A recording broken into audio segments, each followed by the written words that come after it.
Olá, sejam muito bem-vindos a mais um episódio do Comunicamente. Eu sou Priscila Cruz, mentora, psicanalista, palestrante, uma apaixonada por pessoas e hoje tenho a honra de receber uma convidada super especial que já esteve comigo em outros projetos. Então eu tô assim realmente muito feliz de contar com a presença dela mais uma vez nesse novo projeto.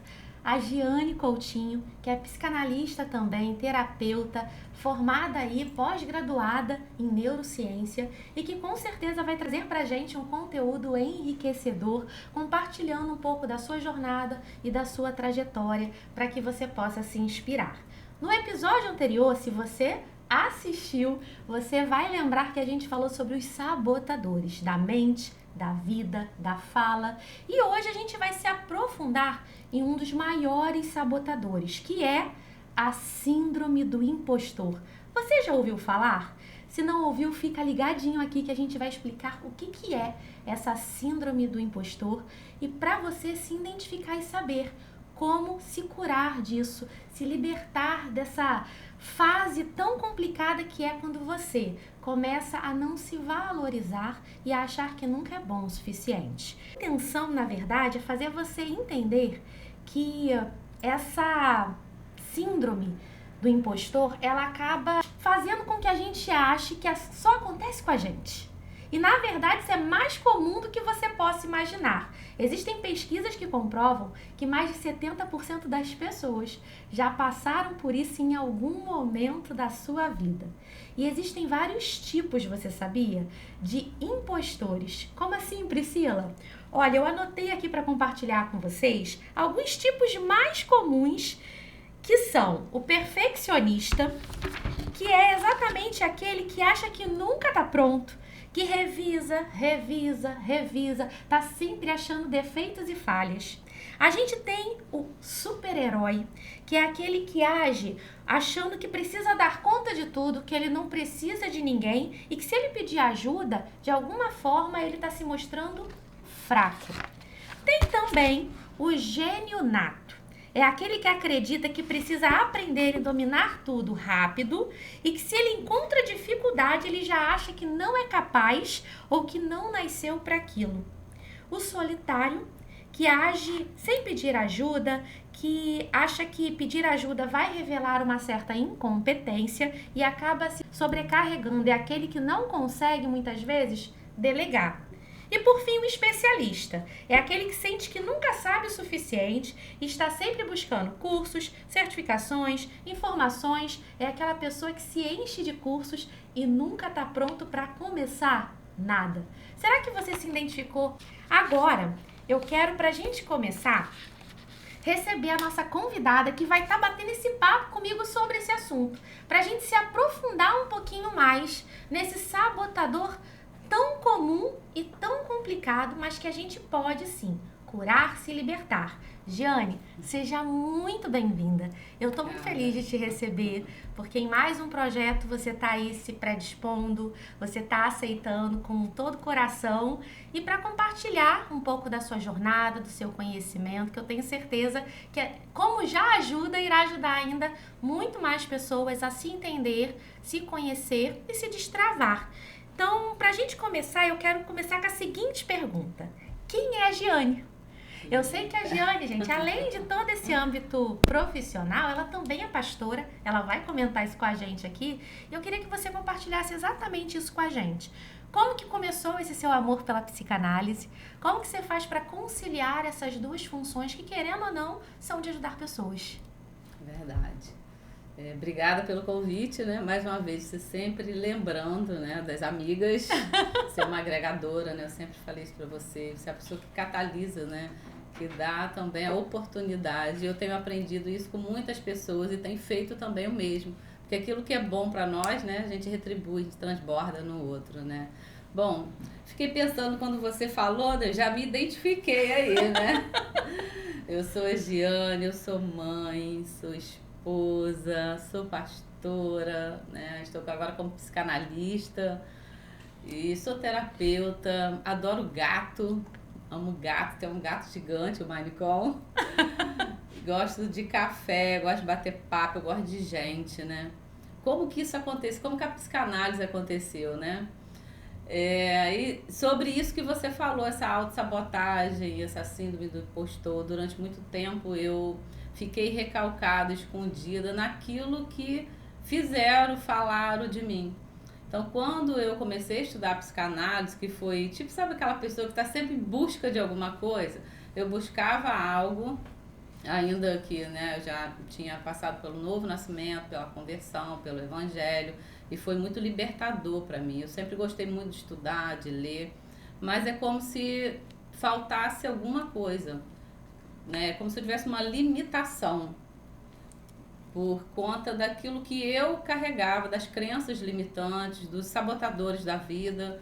E a psicanálise, ela veio quando eu terminei a licenciatura em filosofia, que na verdade eu entrei por acaso na filosofia, porque me inscrevi para fazer história, licenciatura em história, mas não abriu aquela turma suficiente. Aí falou, não desiste não, fica aqui. Só tinha 3 pessoas querendo fazer história e 20 para filosofia, né?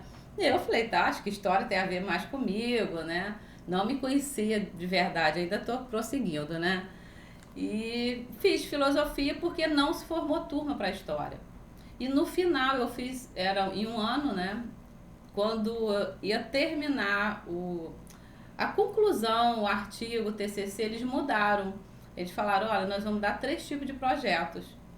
E eu me sabotei mais uma vez. Eu falei, não gostei disso não, nem sei o que eu estou fazendo aqui em filosofia.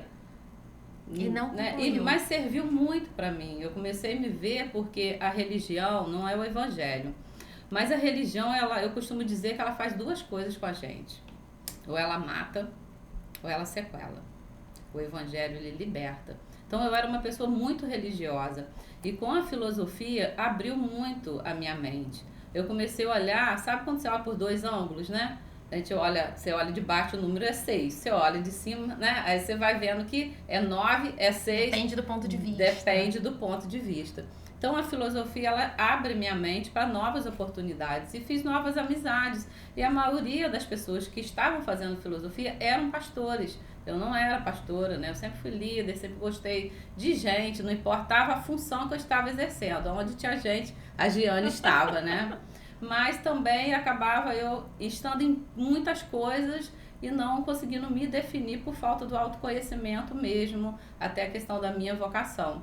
Terminando ali a filosofia, a faculdade me procurou, mas por que você pagou o curso e não fez o final? Eu não entendi, não, sempre aquela desculpa. E aí tinha o curso da psicanálise.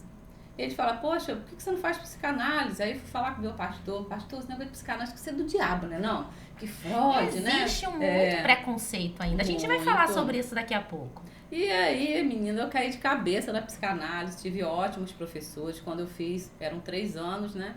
E foi, assim, maravilhoso. Não, no início, fiz pra mim, pra eu conhecer. E ali eu fui conhecendo a Giane, que estava escondida, né? Quantas coisas eu recalquei durante a vida, né, por educação, cultura, ambientes, né, que eu cresci, e descobri isso, ainda bem que eu falo, sempre há tempo de florescer, né?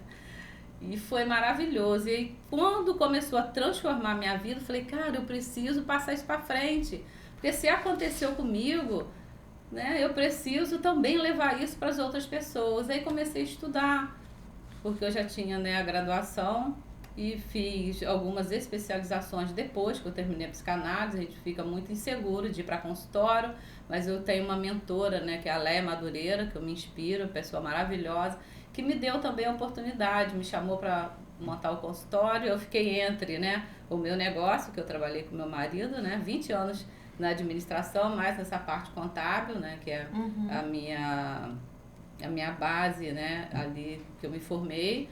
Mas falei, fazer essa transição me deu medo. Mas sempre dá, né? Tudo que é novo dá medo.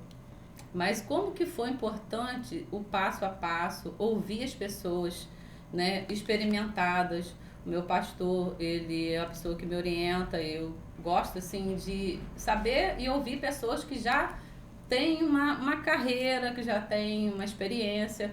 A Léia contou a história dela, como ela fez a transição, e isso foi me encaixando dentro da minha vocação de verdade, onde eu me senti realizada e me sinto. Eu falo, meu Deus, por que eu demorei tanto, Mas não é que eu demorei tanto. Foi no tempo certo. Estava sendo preparada, né? Era como a raiz, né? Às vezes você está sendo ali forjado debaixo da terra num tempo oportuno. Exatamente. Que vai chegar o momento certo de você florescer. Porque às vezes nós queremos crescer muito rápido. Você, né, o plantio, ele é pedagógico, ele nos ensina, né? E Deus também faz isso com cada um de nós. Há um tempo para cada coisa. E tudo que eu aprendi na vida, empiricamente, né, cientificamente, né, eu tenho vários cursos de matemática, né, naquela época, lá em 90, né? Era matemática aplicada, Nossa. Contas a pagar, contas a receber, tantos detalhes que hoje resume uma coisa departamento só. pessoal. E aí eu fico olhando e falei, gente, essa Giane que nem existe mais. Não que não sirva para nada. Pelo contrário, me ajuda a administrar nos meus negócios hoje. Mas assim, não me vejo mais. Né? O tempo de voar, de cantar chegou. E aí a psicanálise, assim, eu sou apaixonada, né? E quanto mais eu estudo a psicanálise, mais eu amo o evangelho. É lindo demais. Você falou algumas coisas assim que me marcaram, eu até pontuei aqui. A primeira questão da gente entender que esse medo sempre vai existir, né? O medo do novo, ele existe. E é comum, todo mundo sente. O que a gente precisa é aprender a vencer. Sim. Eu falo que a gente não elimina, mas a gente vence. Que é até bom o medo estar ali. Sim. Porque ele faz com que a gente planeje, com que a gente tenha cautela, com que a gente vá, né? Passo a passo, sem afobação. Porque também se tirar o medo, eu tenho até medo se o medo sumir. Sim. Do que pode acontecer. O medo é uma prevenção à É vida, uma prevenção. Né? Só que o exagero dele também é paralisante, aí é Exatamente, patológico. é porque mas a gente- é na dose certa. A né? gente transforma o medo num gigante. Sim. E aí a gente fica pequenininho perto daquele gigante que acaba nos paralisando, impedindo a gente de viver o propósito de Deus para nossa vida, de viver os nossos sonhos. Então, isso é uma coisa que eu anotei aqui para compartilhar, que eu concordo e vejo o quanto que realmente o medo é paralisador. Sim. A questão da importância de se ter mentores. Né? Eu sou mentora, tenho Inclusive, mentores. me ajudou, né? Em alguns momentos, como que foi importante chegar a te conhecer, chegar até você, né? Tenho mentores, porque eu acredito, eu até falei isso no episódio anterior, sabe?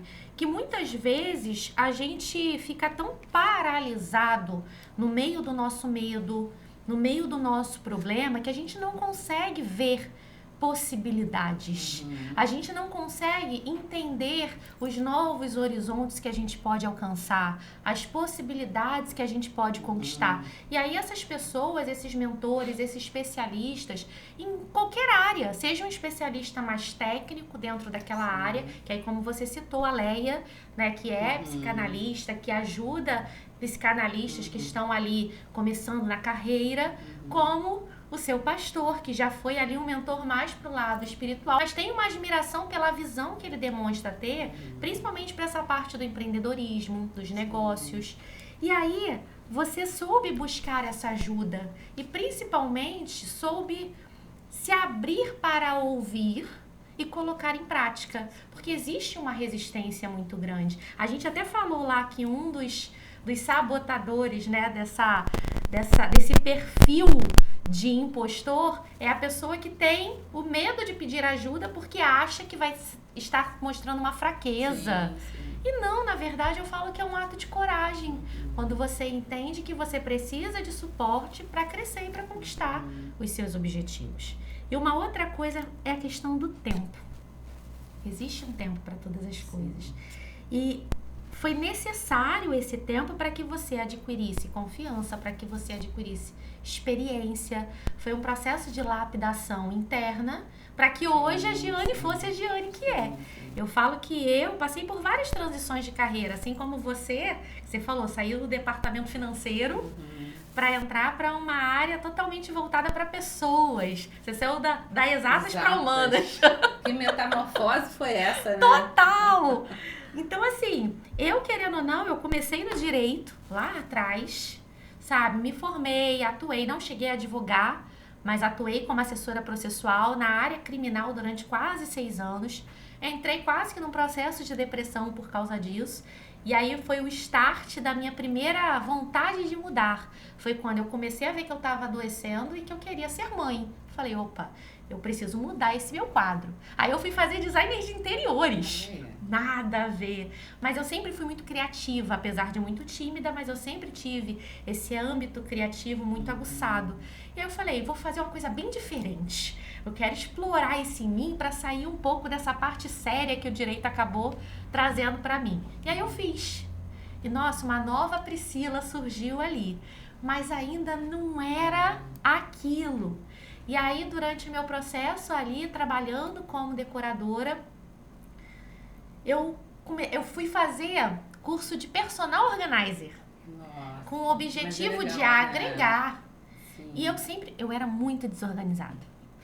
Desfocada. Sabe aquela pessoa que começa uma coisa aqui, aí se passar um mosquitinho aqui, eu já viro pra cá e esqueci o que eu comecei aqui. E eu ia ficando com várias coisas inacabadas. Eu era assim.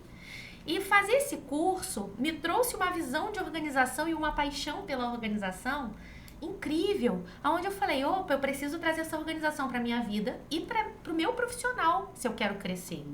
Porque se eu continuar desse jeito que eu tô, eu nunca vou conseguir avançar, porque eu começo um monte de coisa e não termino.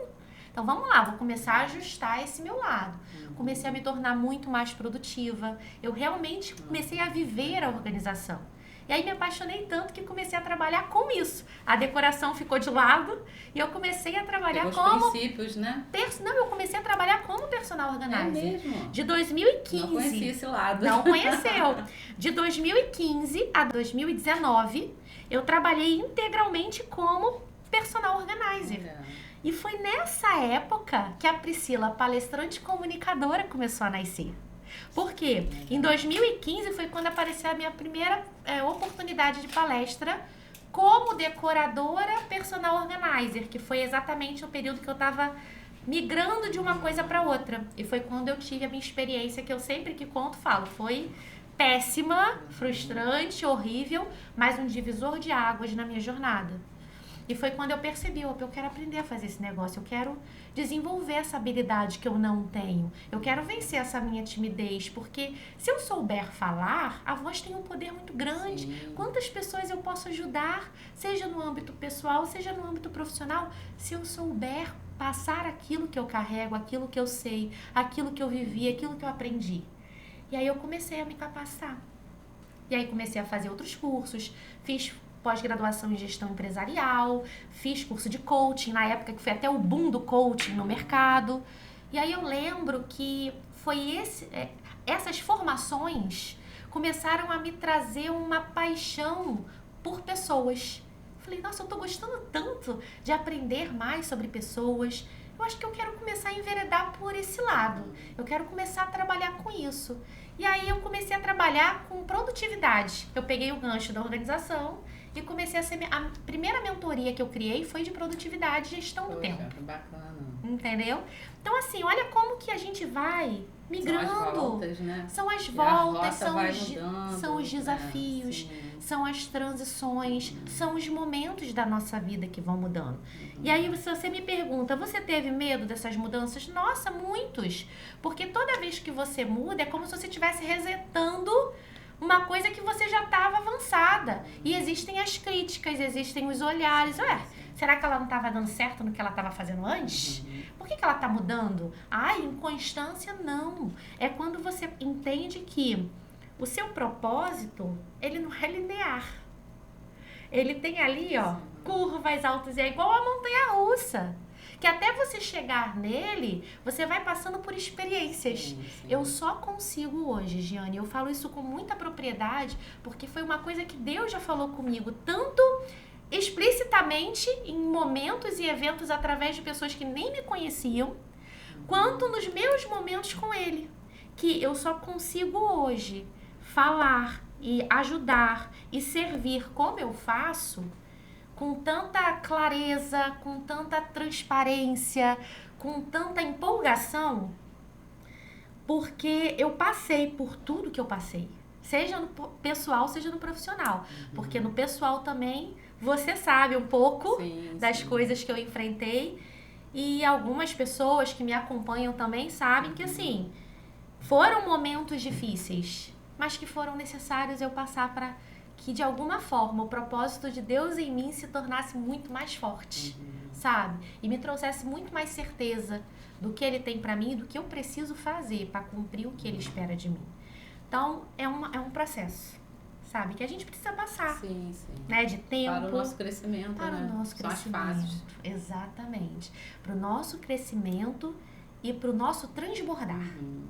E aí, eu queria que você compartilhasse, apesar que você já até comentou, né? Que você já se sentiu assim. Mas tem algum episódio na sua jornada, bem específico, que você pudesse compartilhar com a gente? De que você realmente se olhou e falou assim, meu Deus, eu sou uma impostora. Tem alguma fase da sua vida ou alguma experiência que você passou que você teve esse sentimento? Então, eu me deparei com uma outra Giane quando eu comecei a fazer a terapia. Na verdade, era uma Giane que eu reprimia, porque eu sempre gostei de cores quentes, vermelho, rosa pink, e eu só usava preto, cinza, marrom, bege. Até no dia que eu fui fazer minha paleta de cores lá da identidade visual, eu falei, pelo amor de Deus, não mexe com meu rosa não, hein? Se falar pra mim que eu não posso usar meu rosa, eu vou usar igual se falarem pra mim um dia que eu não posso usar meu roxo, eu acho que eu vou ter um troço, gente. Eu amo, né? Hoje eu tô mais clean, que até cheguei a colocar o rosa, mas tirei, enfim. Mas aquilo que foi colocado em mim, né? E chegou um momento, né, quando eu passei pela perda, né, da minha filha, depois, dos 2 meses depois, foi quando a ficha caiu, porque durante os 3 anos que ela ficou doente, então foi aquela luta, né, eu nem parava para pensar, a Giane ali nem existia, né, ele não parava para fazer unha, fazer cabelo, aquilo tudo se tornou tão pequeno que o foco era, né, cuidar dela para ela ficar curada. Ela era filha única e estava morrendo. É a notícia que chegou. Então, naquele momento, todos os meus sonhos, que eu digo, eu sempre falo assim, as fases, né? Quando criança, nós fantasiamos. A criança, ela precisa da fantasia. Quando nós somos adolescentes, são sonhos. Então, eu me casei ainda uma adolescente, casei com 20 anos. Né? Eu tinha muitos sonhos de estudar, fazer carreira, né? Minha mãe me preparou para isso, para dar certo na vida, né? Voltando um pouquinho, só pra gente entender onde que foi a virada ali, né? E vim para Maricá para trabalhar, conheci meu marido, menos de um ano engravidei, e eu me dediquei à maternidade, né? Foi muito difícil, porque eu tinha uma base de uma mãe solo, né? Que minha mãe se separou, eu era pequena ainda, do meu pai, mas eu consegui vencer aquele ciclo, e aí ficamos um período bem, né, estabilizados, né, financeiramente, onde nós descobrimos, quando minha filha tinha 8 anos, veio a doença. E ali, Priscila, eu me senti, juro pra você, que eu fiz uma oração, que eu pedi tanto perdão a Deus, que eu falo assim, que a minha pior dor não foi a dor da perda, mas foi no dia que eu recebi a notícia, porque a notícia veio carregada de falta de esperança, porque o médico, né, ele nos disse assim, olha, ela tem 1% de sair viva. Eu falei assim, e se eu não operar? Ele falou, ela morre em mais ou menos 30 dias. Então eu não tinha chance ali, né? Eu vim para casa aquele dia com muita raiva de Deus, porque eu fui apresentada a um Deus que faz todas as vontades, né? E ali eu falei, Deus, eu só tenho uma filha, eu, né, não consegui engravidar, já tinha tentado várias vezes e tinha desistido. Falei, eu já tenho uma, então tá bom. Só que nesse processo todo, né, de doença, aquilo me fechou mais ainda. A Giane sonhadora morreu. A dor, ela tem, né, esse poder, né, de tirar a nossa identidade, de nos fechar. Eu fiquei uma pessoa muito assim amargurada, né? E depois que ela faleceu, eu lembro certinho, assim, uns 2 meses depois, eu me encontrei no chão da minha casa chorando. E aí, Priscila, foi a minha experiência. Eu sempre falo isso em alguns lugares, né? Eu não gosto muito de falar de passado, mas às vezes ele é uma referência, né? Você olha para trás, você lembra de onde você saiu, o que você passou para você ganhar força para frente. Não posso ficar lá. Eu estava em casa chorando, né? O Davi já tinha nascido, o Davi estava com 1 ano e 11 meses quando ela faleceu. E ele, quando eu chorava, ele achava que se pegasse alguma coisa dela, era como se fosse acalento pra mim. Só que aí, né, ele vinha com as cartinhas, aí que eu chorava mais, né? Aí aquele dia, a minha experiência ali é como se eu tivesse saído do corpo, mas foi tão, assim, sabe, sobrenatural mesmo. Foi necessário para esse choque da virada ali. Eu me via sentada, magra, porque eu emagreci muito, e como se fosse a voz da minha mãe. O que você está fazendo aí? Eu não te criei para isso. Aí ficou entre o Espírito Santo, né, e a voz da minha mãe, que era o sargento, né? Aquela voz de super-ego estruturada, né? Do adulto crítico, né? Aí, naquele momento foi assim, como se eu tivesse acordado para a vida. E vinha a frase assim, não adianta chorar, não adianta ficar com depressão, não adianta ficar sem comer, nada vai trazer ela de volta. Quase que um choque de realidade, foi um choque, né? de realidade. Eu vivi o meu luto. A partir daquele dia eu levantei, né, eu liguei pro meu esposo, eu quero voltar para a empresa. Ele, o que está acontecendo? Eu falei, eu quero viver. E aí você enfrenta, né, pessoas. Quantos anos depois? Quanto tempo depois? 2 meses. 2 meses. Mas pensa, meu luto não acabou ali. Ali foi um posicionamento. Eu tinha com certeza. 2 escolhas. Ou eu entrar com uma depressão, né, ou eu me levantei para o meu futuro. Ali eu ergui para o meu futuro. E fui encontrando força. Eu tinha outro filho, né? E aí fui me movimentando dentro daquilo que Deus tinha para mim. Eu tava de mal com Deus, tá? Deus estava lá, cara. Nunca me abandonou. Eu que estava fechada para Ele. Por conta da dor, por causa do meu luto, né? Tentando entender o porquê daquilo tudo. Mas hoje eu entendo. Naquele momento, entende como que o tempo, ele é pedagógico, se a gente souber, né, ter maturidade para entender as fases da vida. Então era o meu inverno, foi necessário. Dali eu levantei, voltei a trabalhar, mas a grande virada aconteceu com a psicanálise, porque assim, Deus me curou durante, né, eu chorei, fiz terapia, tinha um pastor que me ajudou, que é psicólogo, me ajudou muito no meu levantar novamente para a vida. E o meu filho que me movia, porque eu falo que foi um milagre. Porque eu fiquei grávida, assim, inesperadamente, né? Eu fiz 3 vezes o exame de sangue, que nem a minha ginecologista acreditava que eu estava grávida, pelo método natural, né? Então, Deus, ele preparou tudo para esse momento. E com a psicanálise, eu comecei a descobrir os sabotadores. A Giane, que só usa preto, eu olhei meu guarda-roupa, no dia que eu cheguei em casa, eu olhei e falei, gente, o que é isso? E comecei a mudar. Como que foi para mim difícil mudar? Porque até hoje, porque na verdade eu falo, se eu uso esse sabotador, eu falo que é o impostor que vive em mim. Tem um livro, né, cristão, que fala o impostor que vive em mim. Sim. E é bem legal a como eles colocam ali. Então esse impostor é sempre, eu penso assim, ele está dentro de mim, mas ele não pode me paralisar. Ele só me lembra quem eu sou. Porque no dia que eu sair da linha tênue, se eu for muito aqui, acabou pra mim, porque eu não vou precisar de Deus na minha vida. É a arrogância, é o orgulho, né, a autossuficiência, e é muito, isso muito precede perigoso. A queda, né? E é muito perigoso e você também, não ter esse equilíbrio. E aqui embaixo também, eu não posso viver aqui, né, autocomiseração, a coitada, a inferior, o vitimismo. Eu falei, hoje eu poderia ser uma mulher, uma vítima. Ai, coitada, perdeu a filha, né? Porque são assuntos que atraem a atenção do outro. Né? As pessoas se compadecem. Às vezes, quando eu vou na igreja, né, eu cito, não gosto às vezes de entrar muito no detalhe. Quando eu percebo que vai edificar, eu falo alguma coisa, mas eu não entro. Aí, às vezes a pessoa fica curiosa, vem depois para perguntar. Mas porque as emoções, a gente sabe como elas cativam. E quando você fala de alguma coisa de desgraça, de perda, atrai os holofotes. Tanto que você vê a reportagem é o quê? Só desgraça. Ninguém conta coisa boa lá porque não tem público, mas a desgraça chama atenção.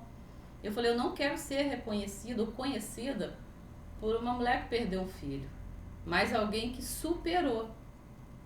Né? Eu estou na igreja, no evangelho, não foi porque Deus curou minha filha. Ele tem poder para curar? Ele tem. Mas eu experimentei muitas outras curas e muitos milagres durante o processo. E hoje eu falo com propriedade, assim, não existe mais dor. Que às vezes a gente fica até, as pessoas olham assim, né? Não, isso aí deve ser. Falei, não, porque eu já chorei, já me desintegrei. Existe Mas me lembrança, né? levantei. Existe a Sim, lembrança. sim, você não tem amnésia da dor. Exatamente. Né? A dor, eu falo, ela é pedagógica, ela nos ensina. E eu entendo hoje, assim, tinha a ver com o meu propósito. E quando você liga os pontos, fica mais leve. Mas o sabotador era muito forte dentro de mim por conta da minha criação. Né? Estrutura rígida, não pode isso, não pode aquilo, isso não é pra você. E essa voz, a gente, né, vai crescendo, e principalmente na área científica, que, né, eu sempre gostei de estudar. E aí, Priscila, foi uma virada quando eu descobri que, no meu caso, foi o contrário, porque a minha irmã tem deficiência intelectual.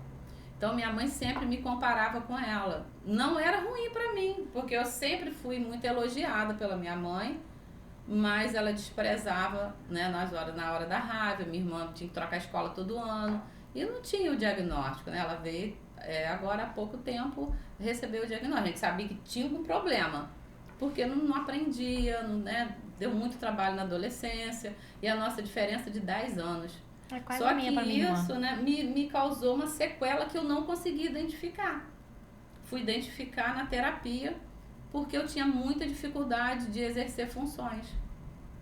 Né? Quando eu trabalhei no Sebrae, em 91, na Associação Comercial, porque é um prédio, né, juntos, SPC, Sebrae e Associação Comercial. Eu entrei como secretária e depois tinha uma função, né, de auxiliar administrativo. Na época eu não queria aceitar. Eu tinha dificuldade de aceitar funções, mas era o quê? Um sabotador interno. Por conta daquilo que eu vivia no passado. Eu fazia os cursos, fazia todas as aulas, todas as provas, e não ligava para ir na formatura. Não fazia questão de pegar o certificado.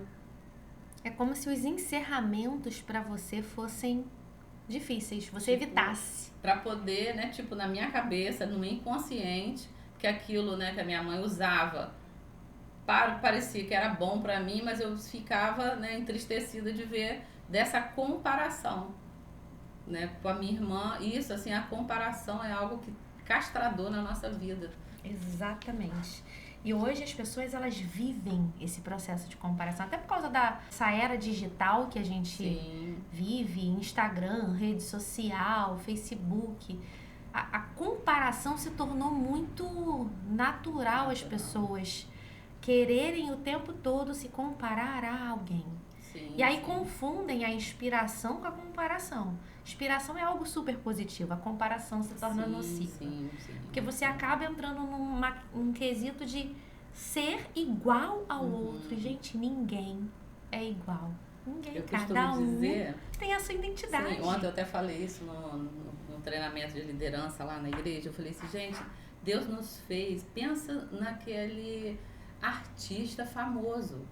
Ele não vai repetir a obra. Ele pegou você, fez descartou aquela forma, fez outro.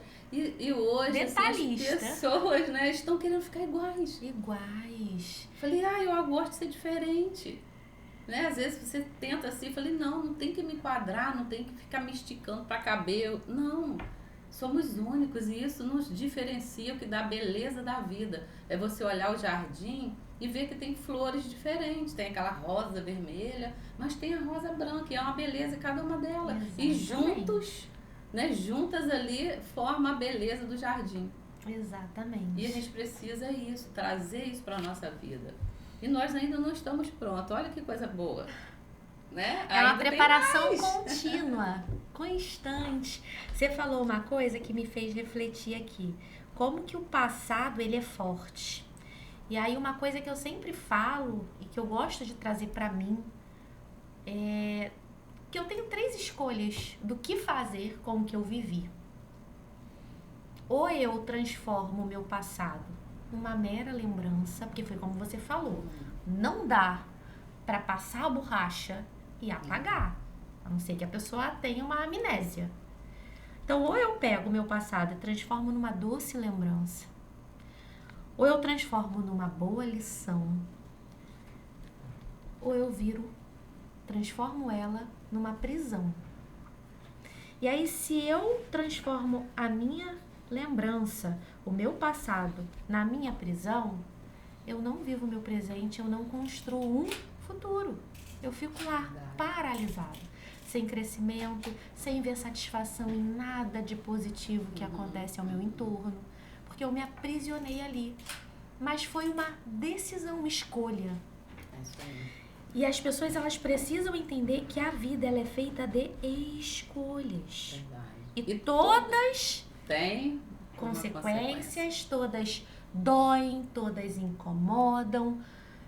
Alguma coisa vai gerar daquela escolha, mas tudo tem a ver com escolhas. Se eu escolho ter apenas uma doce lembrança, eu vou sofrer consequências dessa minha decisão. Isso vai gerar em mim talvez uma dor de como se eu estivesse fazendo a quebra de alguma coisa? Talvez sim. Porque a gente parece que tem uma tendência humana natural a se martirizar, a se fazer querer sentir dor. Só que foi para isso que eu fui criada? Será que Deus me criou para ficar o tempo todo ali, me vitimizando e sentindo dor de algo que já foi? Então, aí entra um outro fator que você também trouxe. A necessidade de viver, por exemplo, você trouxe uma experiência sua de uma perda. Você se permitiu viver o seu luto. Viver é fundamental. Por quê? Eu vivo para que eu possa deixar seguir. Sim. Quando a gente se omite de viver o que aconteceu, parece que a gente fica o tempo todo preso naquilo dali. A gente não consegue se libertar. Cria fortalezas mentais. Exatamente, é como você fica se... aprisionado dentro de um passado, né? Exatamente. E fica ali no vitimismo daquela dor. Mas às vezes eu percebo, né, até na clínica mesmo, no consultório, assim, elas não conseguem sair. Por isso que nós precisamos do outro. E não é só sobre viver, né? Porque tem o sobreviver, sobre viver, mas o que eu amo demais é o conviver. O conviver, né? Você precisa do outro. Tem pessoas que sabem mais que a gente. E às vezes não é nem nessa parte intelectual. Às vezes é a experiência empírica. A pessoa que ela se dispõe a aprender, eu não aprendo só cientificamente, porque minha vida não é só esse lado. Né? Eu costumo fazer aquela roda da vida, né? E como que é maravilhoso aquilo. Como que traz uma visão clara, né? De como que eu tô. Pois é. Como eu tô enxergando cada área da minha vida. Os investimentos, né, que você está fazendo. Que às vezes a gente tem a tendência natural. Ontem eu até falei, se a gente aprendeu a ganhar dinheiro, gente. Se você olhar a geração, né, por exemplo, do meu pai, aí na década de 50, de 40, as pessoas trabalhavam até 5 da tarde. Ele tudo bem, saía às vezes 5 da manhã, mas 5 da tarde a televisão tinha censura, eu lembro disso. Olha, Priscila, meia-noite saía do ar. Né? E hoje nós temos total possibilidade de estudar, de ganhar dinheiro, de crescer, de avançar. Só que o que o homem está fazendo com isso? Quando eu imaginei que, né, a tecnologia, a evolução ia fazer o bem, as pessoas estão ficando aprisionadas. Né? Eu falo que o celular ele é maravilhoso, porque ele me conecta, minha família não é de Maricá. Minha mãe mora lá na divisa, lá com Minas, né? E aí consigo falar com ela, mas nos separa. Já viu? Conecta quem está longe e separa quem está perto. Porque fica dentro de casa, um no quarto com o celular, outro na sala com o celular, outro na cozinha com o celular. E às vezes mandando mensagem um pro outro. E Deus nos fez para conviver. Eu preciso do outro. Né? Isolamento é doença. Existe a solitude. Eu amo. Quando eu tô em casa sozinha, marido, hoje você, né, vamos comemorar. Tô em casa sozinha, amo esse espaço, tenho necessidade de estar ali para estudar, de estar na minha quietude, mas não que eu sou dependente emocional, mas a convivência é alegria, porque imagina você, uma mulher milionária, compra uma ilha, uma mansão, você tem, assim, dinheiro não é o seu problema. Mas não tem com quem dividir. E aí você tá sozinha nessa ilha, não tem ninguém mais no mundo. Você não vive um ano, você entra em depressão. Exatamente. Perde a beleza. O que adianta eu ter um carro lindo, uma casa maravilhosa e não ter pessoas do meu lado? E hoje, Pessoas né? precisam de pessoas. Exatamente. Né? Pessoas constroem as outras. Fere também. Eu falo assim, pessoas ferem pessoas, mas pessoas curam pessoas. É a instrumentalidade de Deus. Exatamente. Ele não vai descer do trono, ele vai enviar o médico, o psiquiatra. E aí eu quero entrar, aproveitando esse gancho, uma das coisas que eu tenho percebido, principalmente quando a gente traz um pouco dessa questão da religião, que existe um preconceito muito grande com essa questão da saúde mental.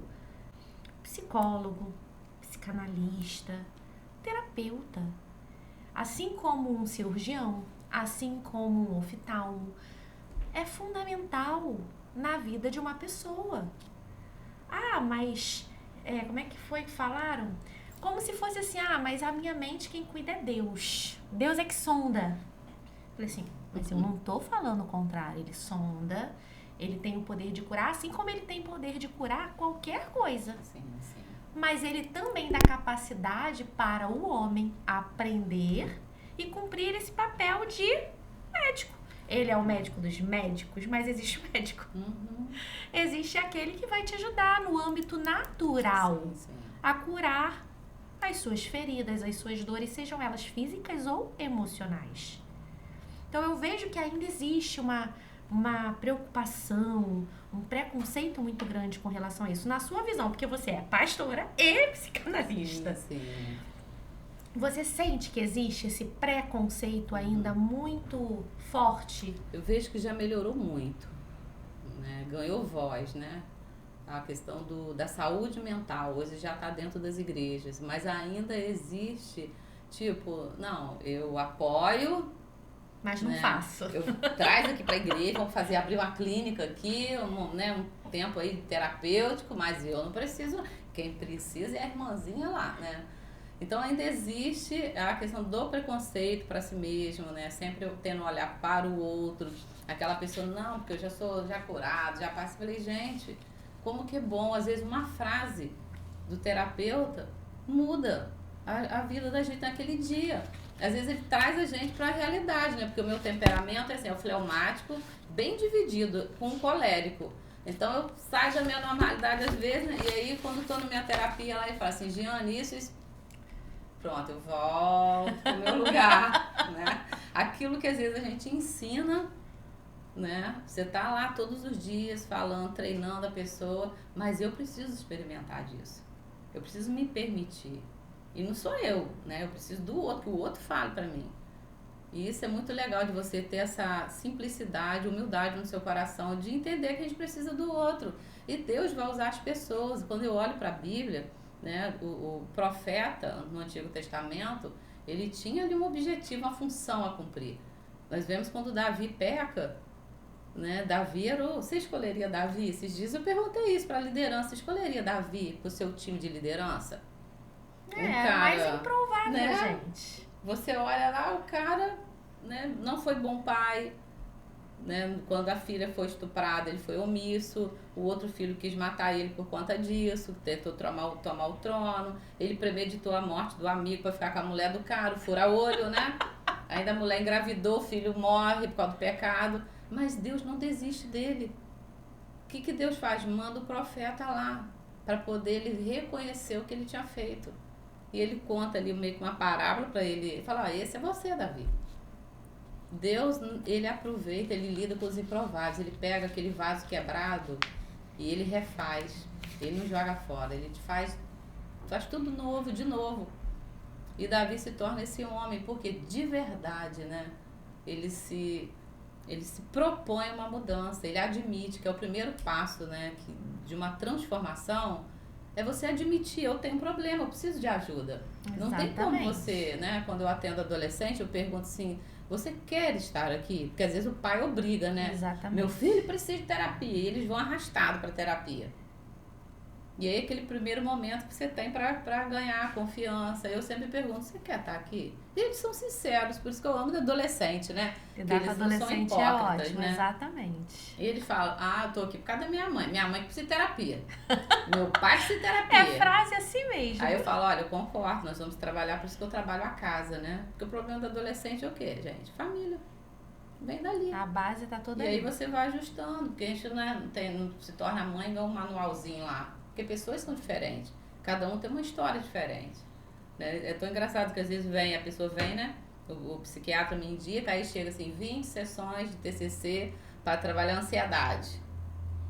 E aí eu não posso fazer isso, de chegar ali, o mesmo protocolo que eu usei com uma pessoa, usar com o outro. Então é o tempo que a gente tem para escavar, porque aí a psicanálise entra, né? E às vezes aquela ansiedade, o fruto daquilo ali, a origem, a raiz é uma traição. E a pessoa tá ali com aquilo recalcado, sem jeito de falar, depois 3 meses que a pessoa às vezes vai falar. Né? Então assim, eu gosto disso, mas trazendo para a religião, quantos pastores se matam, né? Porque tem a dificuldade de buscar ajuda. Talvez por achar que ele vai ser fraco. Ah, mas o que vão pensar? Vão pensar que eu estou no pecado ou que eu não tenho fé. Falo, cara, não tem nada a ver. Porque a fé ela sempre vai estar aqui. E muitas pessoas estão de pé porque são pessoas de fé. Não precisa, dependente da religião, porque eu falo, atendo testemunho de Jeová, pessoas, tenho vários que me indicam, eu respeito a fé das pessoas. Cada um, exatamente. E quando quer trabalhar a Bíblia, a gente trabalha dentro do contexto que eu não estou ali para mudar a cabeça de ninguém. Até porque o ser humano, nós não temos esse poder. Né? As pessoas, os católicos, e muitos descobrem, ué, você é pastora? Aí eu falo, não sou a sua, né? Tem algum problema? Não. Poxa, mas que legal e tal. Sabia que tinha alguma coisa diferente, né? Mas assim, nunca tive problema com isso. Até porque eu acho que ser pastora é algo da minha essência. Eu não preciso estar dentro da igreja. Pelo contrário, no consultório ali, o meu olhar, né? É aquele olhar trino para a pessoa, corpo, alma e espírito. Mas ali a minha função é cuidar da alma da pessoa, do emocional daquela pessoa que chegou adoecida e está confiando em mim. Lá na igreja, eu falo que quando é na igreja, aí você tem esse olhar espiritual, que é maravilhoso quando você pode trabalhar, né, as 3 coisas, ser integral. Quando a pessoa te dá essa oportunidade, falo, mas a terapia, mas Deus cura tudo? Cura. E aí ele tem o psiquiatra que você vai precisar, porque se você quebrar a perna, você não vai para a igreja pedir o pastor para pôr no lugar. Ora, pastor, para o meu fêmur voltar para o lugar. Exatamente. Deus vai usar, né, uma pessoa, um médico, e aí, Priscila, o que eu amo também é as 7 esferas de influência. Que aí nós vamos marcar um outro dia para falar sobre isso. Vamos marcar, já vou até anotar essa pauta. Mas eu percebo que muitas vezes essa questão dessa síndrome do impostor, desse sabotador tão comum da gente encontrar e que muitas vezes a pessoa nem sabe que tem. Sim. Muita gente traduz isso como se fosse, é uma insegurança. Eu só sou inseguro. Como que a gente pode, Giane, identificar esses sinais de que não é só uma insegurança, mas se torna de fato já sintomas. Um padrão de pensamento. Exatamente. Porque como não é que patológico, né? Porque a síndrome do impostor, ela não é uma doença. Sim. Mas é um jeito de funcionar. É um comportamento, né? Que você vai adquirindo, porque tem a ver lá com a sua infância. Eu falei, gente, o problema nosso é todo na infância. Quase que tudo. Não que você não adquire na adolescência, na vida adulta, mas a modelagem, né? A modelagem do ser humano é feita na infância. A neuroplasticidade, as experiências, os princípios, os valores que você carrega, você modelou alguém. Então, a figura paterna e materna, ela tem uma força, um valor fundamental. Né? E nós ainda, hoje, na vida adulta, muitas das vezes a gente segue procurando no outro aquilo que nós não recebemos na infância. O amor que eu não recebi, o reconhecimento que eu não recebi. Eu trabalho com os 5 A's lá com os adolescentes. O amor, o afeto, a atenção, a admiração e a autoridade. Então, para você... Aí, a autoridade, o que é isso? É o limite. Mas quando eu inverto isso aqui, dá ruim. Porque até para quando eu chegar aqui para chamar a atenção, para disciplinar, essa criança tem que se sentir amada. Ela recebe afeto, que é o contato, né? O tempo de qualidade. É a atenção, de eu parar ali o meu dia, meu filho, como é que tá? Sem crítica, porque eu estou ali, né? Modelando alguém para a vida. A admiração, que eu elogio, porque a gente já acha, né? Porque eu falo, né? Que mãe é assim, a gente já acha que o filho já sabe tudo, que sabe aprender na primeira vez que você ensinou a fazer o arroz, vai aprender. E não é. E o limite que a criança precisa. Tudo bem que tem a psicologia positiva, concordo em partes e discordo em outra. Mas fazendo a coisa certa, né? De chamar a atenção, porque senão você vai criar um monstro. Exatamente. Sim. É o que tem acontecido muito aí, essa né? criança que recebe muita crítica, muitos apontamentos, uma estrutura muito rígida de não poder errar, que era o meu caso, eu não podia errar.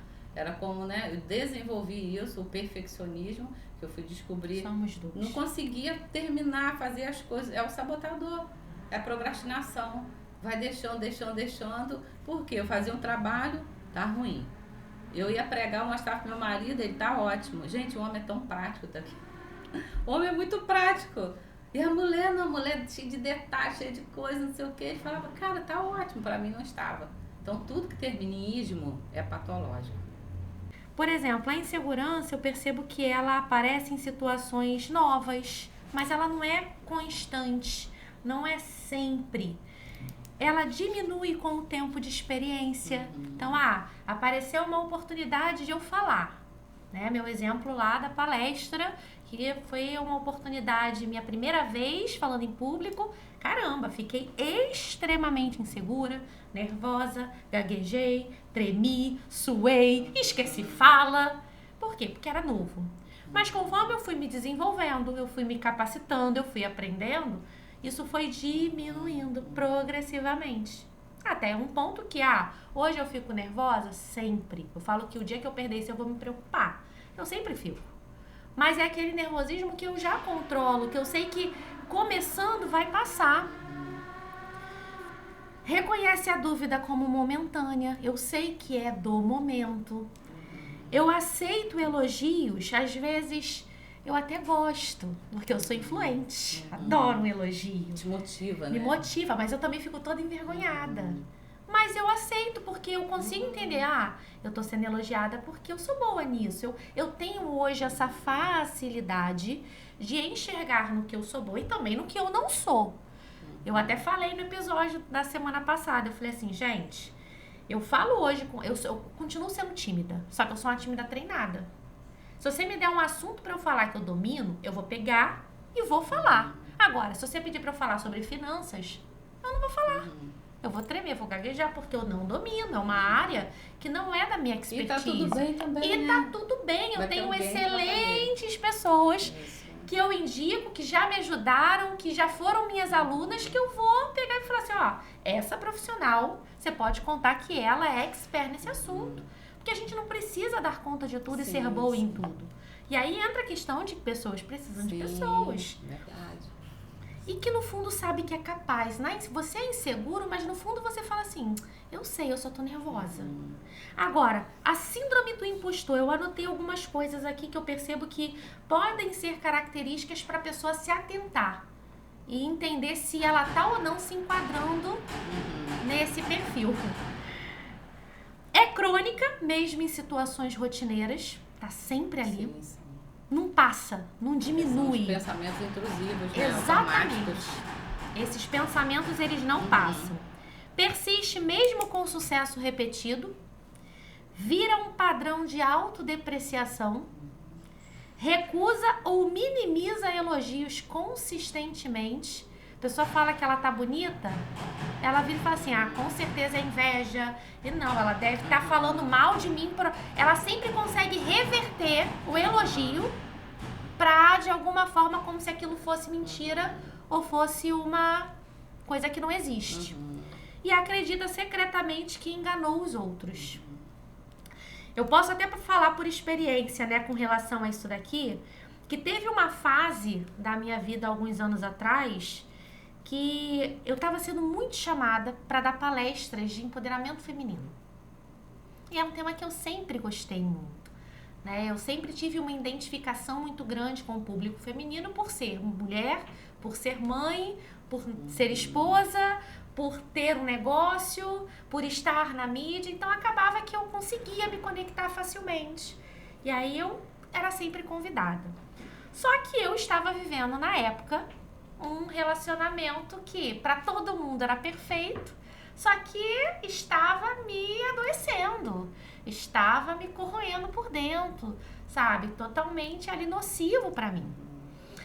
E eu tinha muita voz fora de casa, muito posicionamento fora de casa, e dentro de casa eu não tinha voz nenhuma. Eu me calava, eu me omitia, sabe? Por medos. Porque toda vez que eu abria minha boca para falar, de alguma forma, o que eu falava se revertia contra mim. Então eu aprendi a me calar cada vez mais, a me omitir cada vez mais. E aí eu tive um baque muito grande em um momento dessa minha jornada, que eu virei e falei assim, não palestro mais sobre isso. Eu sou uma impostora. Como é que pode?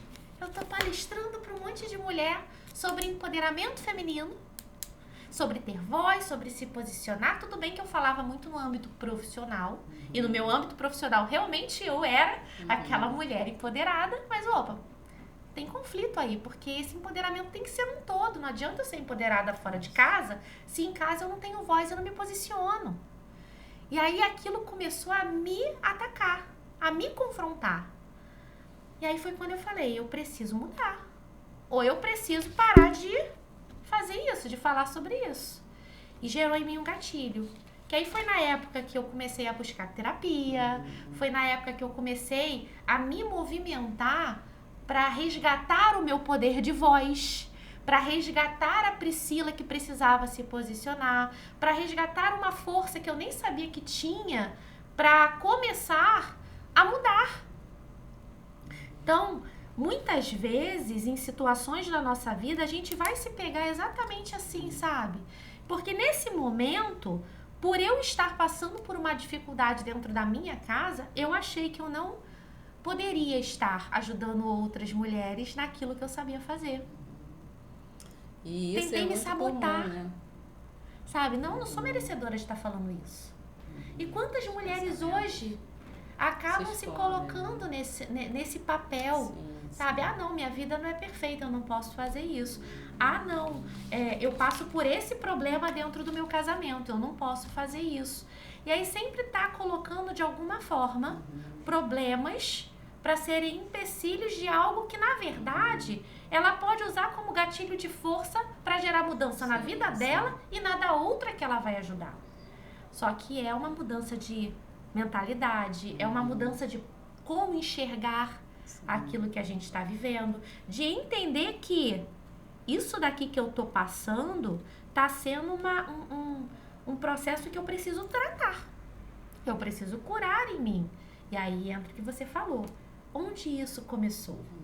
Porque eu só consigo curar aquilo que eu reconheço como dor. E para eu reconhecer a dor, eu preciso também saber onde ela foi gerada e quando. Então tem todo um processo de estudo, de pesquisa, de reconhecimento. E aí a psicanálise entra nessa descoberta, né? Nesse entendimento do inconsciente, que é incrível. Só que é um processo, não é de um dia para o outro, num piscar de olhos. E aí já pra gente partir pros finalmente, que se você reparou, a hora voa. Por isso que eu falo, gente, 1 hora para um podcast é muito pouco, Rodrigo. Quais são os passos práticos que uma pessoa pode dar para começar a se libertar desse ciclo? Você consegue dar, tipo assim, eu sei que eu sempre falo, gente, nada é fórmula mágica, tá?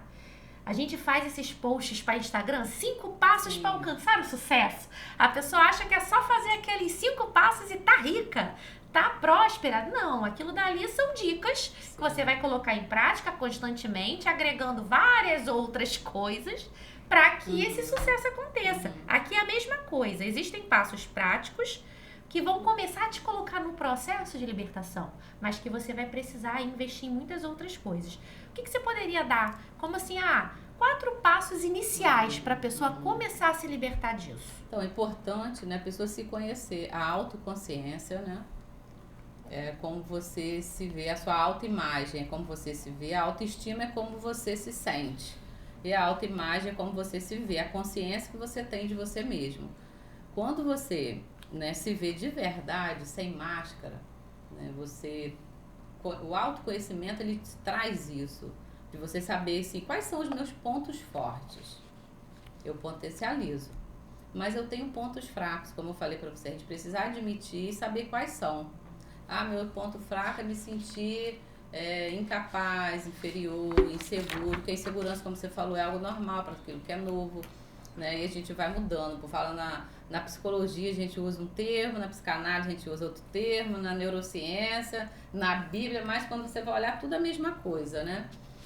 Primeiro passo, você tem que se conhecer, você tem que identificar o que realmente está causando isso. Como você falou, a origem, você vai olhar a sua história, você vai ver quem foram as pessoas que estavam na sua história, se o seu lar é um lar que onde você era muito reprimido. Então, quando você já consegue ver a origem, que geralmente é lá de trás, e olha pra frente e fala assim, cara, eu ainda estou em construção. Eu tinha mania de dizer não para algumas coisas. Falo, mas eu ainda, né? Nós não vamos esgotar esse assunto aqui em uma hora. Talvez você me pergunte coisa que eu não sei e isso não... Tá tudo Vou bem. falar, Priscila, não sei, vamos marcar um outro momento, ou vou estudar para trazer para você.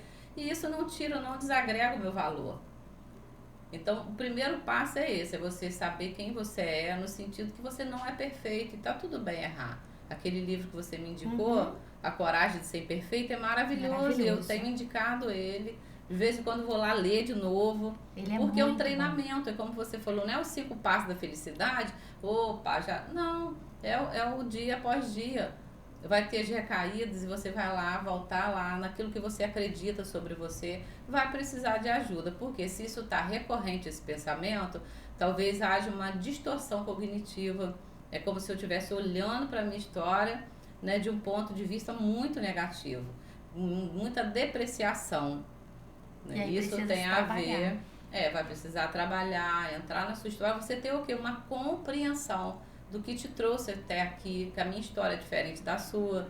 E cada pessoa, ela supera num tempo, ela reage num tempo. Não tem, assim, uma fórmula mágica. Ah, será que às vezes as pessoas perguntam, será que em 6 meses eu já estou bem disso aqui? Não tem como eu saber.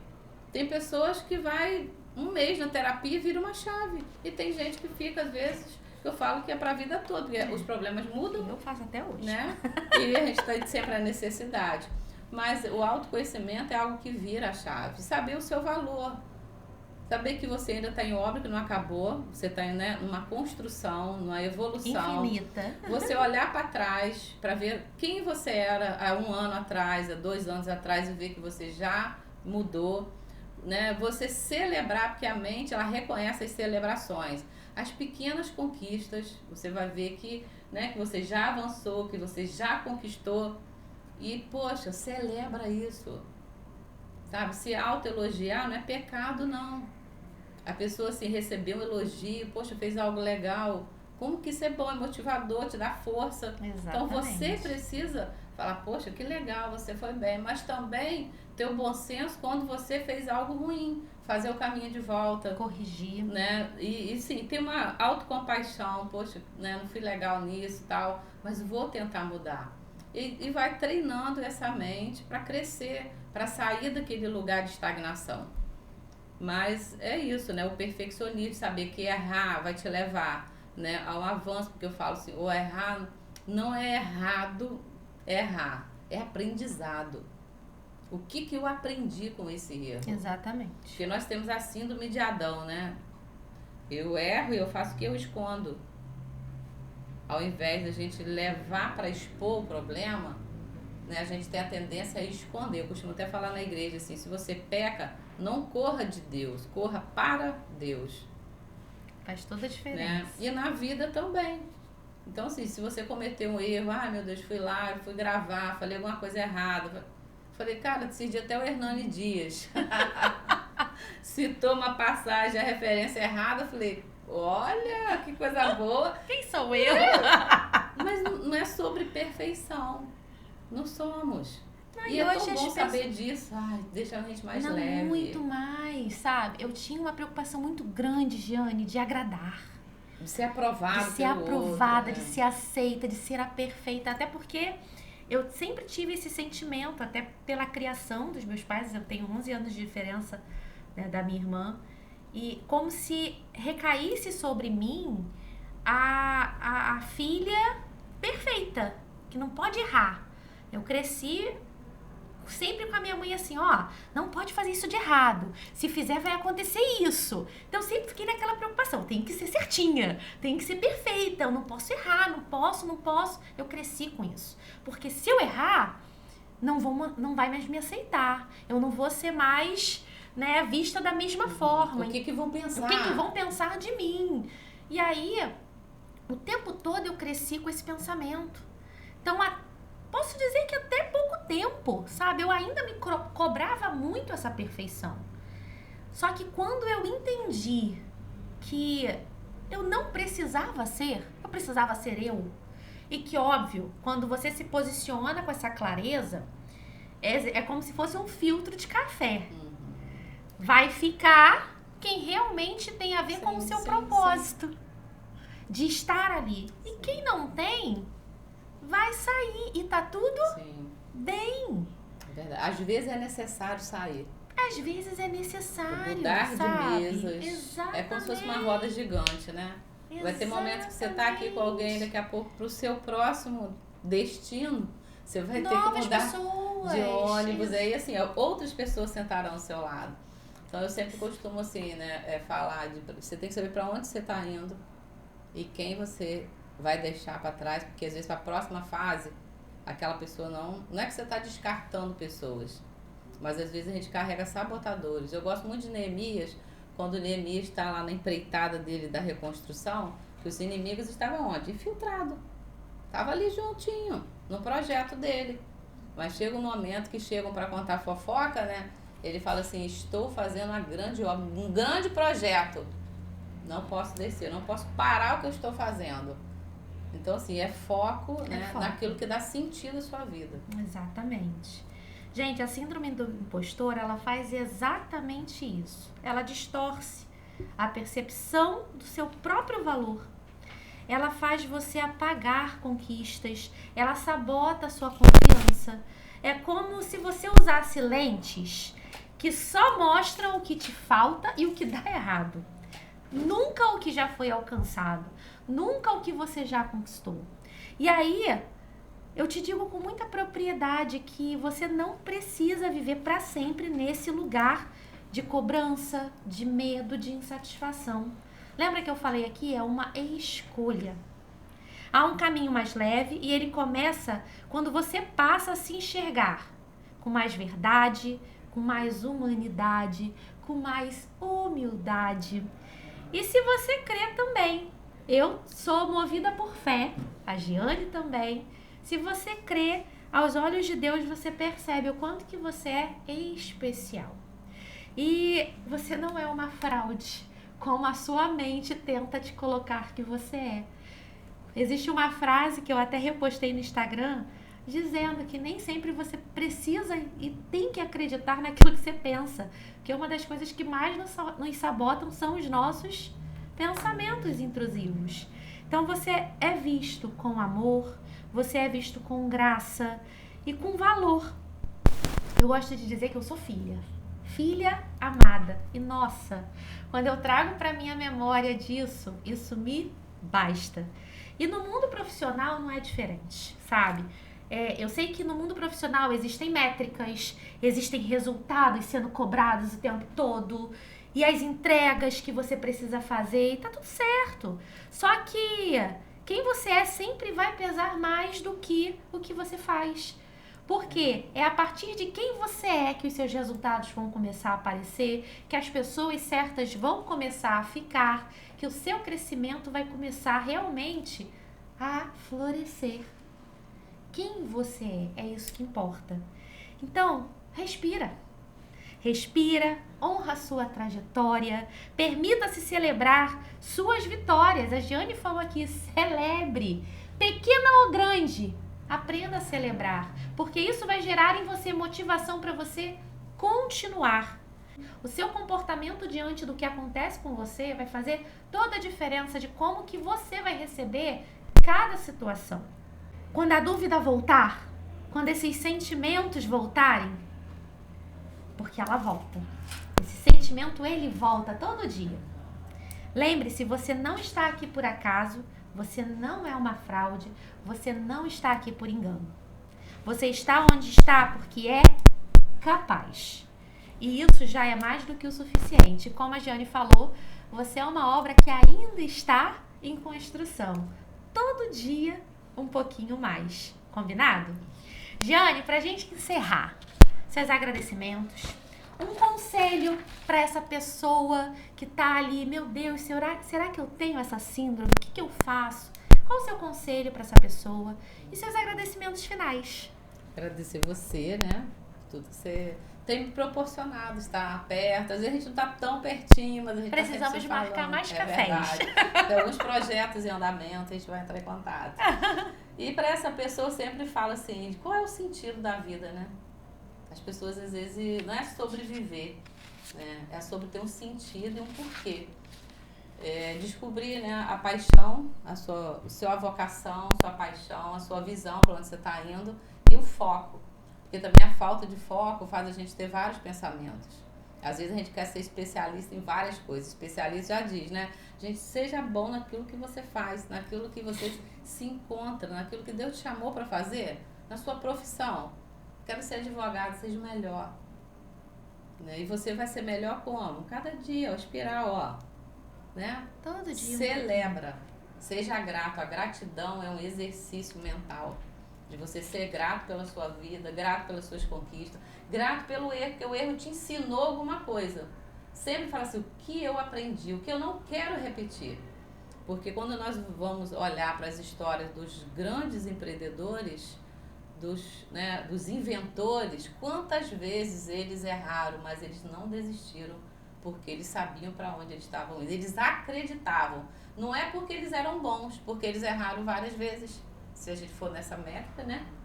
Então, eles se tornaram bons, porque não desistiram e persistiram naquilo que eles acreditavam, né? Naquela paixão, aquilo que deu sentido. Né? Porque quantas vezes o Santos Dumont errou? Foi na primeira que o avião subiu? Não foi. Thomas Edison foi na primeira? Não foi. E nós queremos, né? Em um ano fazer tudo. Não, é o tempo. É o tempo. A gente vai se tornando melhor. Né, com o coração humilde e vivendo, gente. Viver é maravilhoso. Às vezes a gente está preocupado com tantas coisas. Selecione aquilo que serve para você, aquilo que não te cabe mais. Vai ter lugar que você vai ter que levantar, vai ter lugar que você vai ter que, né, associar pessoas que te levam lá para o seu propósito. Aonde eu quero chegar, porque quando eu não sei para onde eu estou indo, né? É a frase tão conhecida. Qualquer caminho serve. Qualquer caminho serve. Eu gosto de falar que até fica parado. Pois e não sair do lugar. Pois é. E às vezes é esse medo, né? Esse auto-sabotador. Você precisa o quê? Matar ele. E outra coisa, né? Os pensamentos, 80%, 90% dos pensamentos são mentirosos. E aí, né? É para outro dia. Quero agradecer muito a você por mais esse bate-papo. Gente, a gente já até passou da hora, de tão bom que tá, dá vontade de ficar aqui falando. Acho que eu já fiz uma lista aqui de temas para próximos convites aqui da Giane, que com certeza ela vai voltar. Mas quero te agradecer muito, tá? Pela confiança, pela amizade, pela parceria. Vamos marcar mais cafés. Estar mais juntinhas. Vamos sim. E assim, a gente falou hoje sobre síndrome do impostor. 2 frases, tá? Que eu quero que você leve pra casa, que você guarde, que você compartilhe com outras pessoas primeiro, você se sentir uma fraude não significa que você é uma fraude. E segundo, você não precisa acreditar em tudo que você pensa. Como a Giane acabou de falar, a maioria dos seus pensamentos são sabotadores e mentirosos. Então, começa a filtrar. Começa a fazer autoanálise do que realmente é, do que realmente você quer pra você, de quem realmente você é nessa história toda. Porque o que você sente nem sempre vai ser verdade, porque às vezes é um sentimento momentâneo, é uma situação que está causando em você aquilo dali. Suas conquistas, elas são reais, seu lugar é legítimo e você não precisa se provar o tempo todo pra ninguém. Agora eu quero te convidar a refletir. E você? Já se sentiu uma fraude mesmo diante de grandes conquistas? Quero que você pare e pense. Depois que você assistir todo esse episódio, que você fique aí com essa interrogação para você fazer essa autoanálise. buscar essa ajuda, se for o caso, de pessoas, de profissionais, de especialistas que possam te ajudar a sair desse lugar onde você está e mudar de cadeira. Aproveita e já comenta aqui nos comentários ou nas redes sociais, porque com certeza vão trechos dessa entrevista para lá. E compartilhe esse episódio com alguém que precisa ouvir essa mensagem também. Seja um instrumento transformador na vida de outras pessoas. E já fica a dica. Próximo episódio já está marcado e a gente vai se aprofundar ainda mais nesses temas. O próximo episódio vai ser sobre autoconfiança. Como construir uma base sólida de dentro para fora. Até a próxima. Fica com Deus.